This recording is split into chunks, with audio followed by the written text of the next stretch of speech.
நம்ம தனுஷோடைய குபேரா படத்துல இருந்து ஃபர்ஸ்ட் சிங்கிள் ரிலீஸ் ஆயிருந்துச்சு. சேகர் கமலா டைரக்ஷன்ல. இந்த படத்தோட ஸ்டார்டிங்ல இருந்து இந்த ஃபுட்டேஜஸ், டீசரு, அதுக்கப்புறம் வந்துட்டு ஃபர்ஸ்ட் லுக் எல்லாமே செம்ம குவாலிட்டியா இருக்கு. ரொம்ப ரிச்சான லுக்ல இருக்கு. ராஷ்மிகா, நாகார்ஜுனா, தனுஷ்னு சொல்லிட்டு ஒரு ப்ராப்பர் பேன் இண்டியன் மூவியா ரிலீஸ் ஆகிறதுக்கு ரெடி ஆகிட்டு இருக்கு.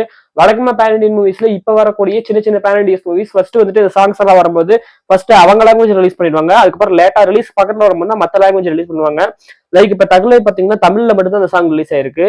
இன்னும் அந்த சாங் வந்துட்டு ரிலீஸ் கிட்ட போகும்போது தான் மத்த லாங்குவேஜ் ரிலீஸ் ஆகும். இப்போ வந்துட்டு ஹித்ரியோட சாங்ஸ் வந்துட்டு ஃபர்ஸ்ட் தெலுங்குல மட்டும் தான் ரிலீஸ் ஆயிருக்கு.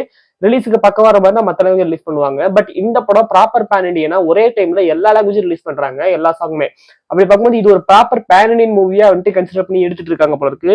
ஸோ இந்த சாங் கேட்கும்போது இந்த லிரிக்ஸ் எல்லாம் கவனிச்சு பாத்தீங்கன்னா ஒரு பண ஊர்வலத்துல வந்துட்டு நடக்கிற ஒரு சாங் தான். ஸோ அந்த பணத்தை பார்த்து பாடுற மாதிரி இருக்கு. ஸோ அந்த பணத்துக்கிட்ட வந்துட்டு நீ ஹீரோ ஆயிட்ட, இதுக்கப்புறம் நீ சிஎம் வந்தாலும் பிஎம் வந்தாலும் எதிர்த்து நிக்க தேவையில்லை அப்படிங்கிற மாதிரி ரைஸ் பண்ற மாதிரி சாங்கா தான் இருக்கு. ஸோ எந்த இடத்துல இந்த சாங் வரப்போகுது அப்படிங்கிறது தெரியல. படத்துல ஒரு பிச்சைக்கார மாதிரி காமிச்சிருந்தாங்க. பட் இப்ப ஆடிட்டு இருக்கும் போது வந்துட்டு என்னங்கிறது நம்ம வெயிட் பண்ணி பார்க்கலாம். கதைக்குள்ள இந்த சாங் எப்படி ஃபிட்டிங் ஆகுதுன்னு சொல்லிட்டு.